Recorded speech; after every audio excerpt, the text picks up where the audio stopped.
कृपा करनी नहीं है, कृपा अपने ऊपर करानी है। प्रेम से कहो श्री राम।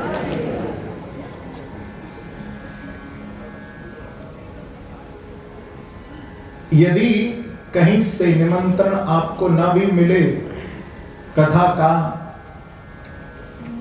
तो भागवत जी कहती हैं कि निमंत्रण ना भी मिले तो भी अपने मन से ही, निमंत्रण मिले तब तो हमें जाना ही चाहिए, पर यदि निमंत्रण आपको ना भी मिले, आपको मालूम भी चल जाए कि भाई फलानी जगह कथा सत्संग हो रहा है भागवत का, तो चलो हम चलें।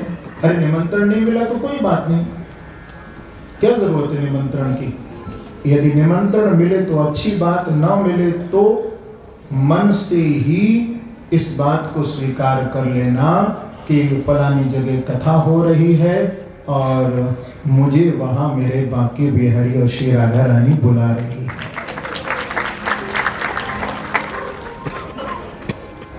मन से निमंत्रण स्वीकार करें।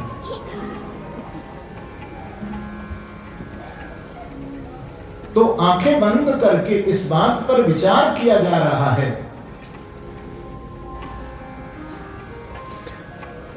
श्री सुखदेव जी महाराज कहते हैं, और आचार्यों ने टीका में ये बात को स्पष्ट किया है कि पूतना ने ऐसा कौन सा सुकृत कर्म किया जो आज मेरे सन्मुख ये उपस्थित हो गई है। पहला भाव। और दूसरा भाव एक और सुनिए, आंखें बंद करने के संबंध में। निमील के क्षण भगवान विचार करते हैं कि आंखें मिलने से, चार आंखें मिलने से प्रेम हो जाता है, एक संबंध जुड़ जाता है। और जहां पर एक संबंध प्रेम का जब जुड़ जाता है तो वहां पर मन में कभी हिंसा का भाव नहीं आता है, उसके बुरे की भावना मन में नहीं आती है।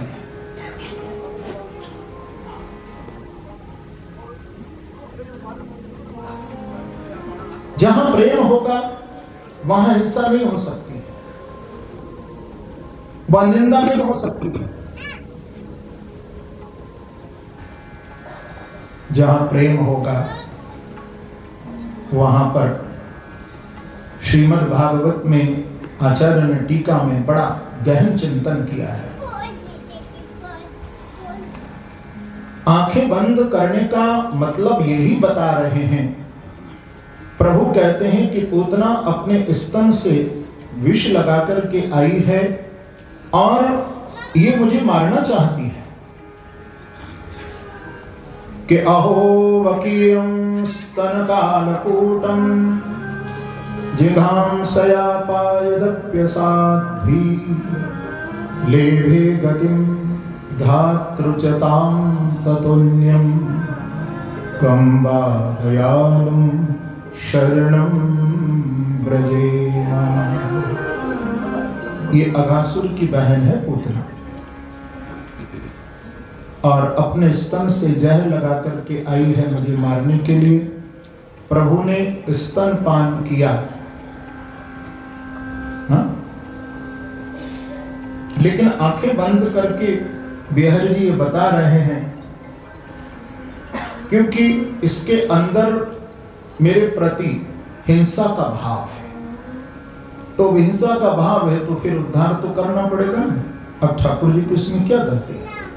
जब जहर लगा के आई है तो प्रभु ने कहा कि मेरे इससे नेत्र न मिले, क्योंकि जहां चार आंखें मिल जाती हैं तो वहां फिर हिंसा का भाव समाप्त हो जाता है। इसलिए ठाकुर जी ने नेत्र बंद कर लिए।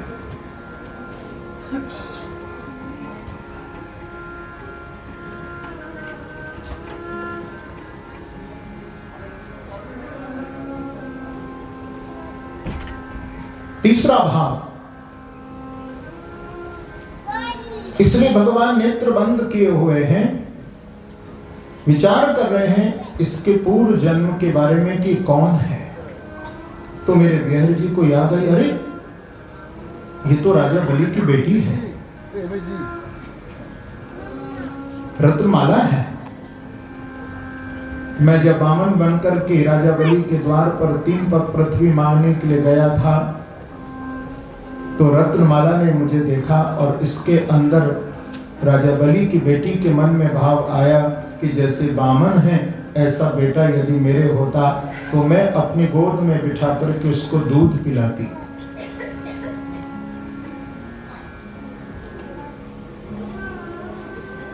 तो भगवान ने कहा राजा की बलि की बेटी रत्नमाला को कि इस अवतार में तेरी कामना को पूर्ण नहीं कर पाऊंगा, देख, पर कृष्णावतार में अवश्य पूर्ण करूंगा।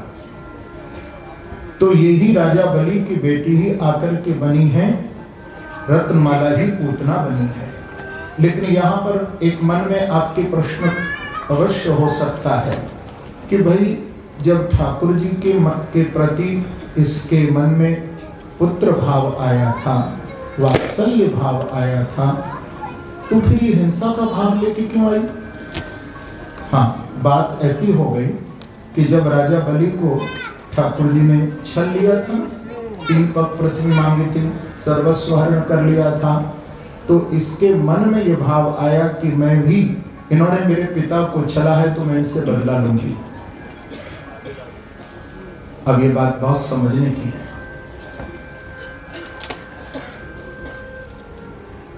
साधक उपासक के अंदर एक भाव होना चाहिए।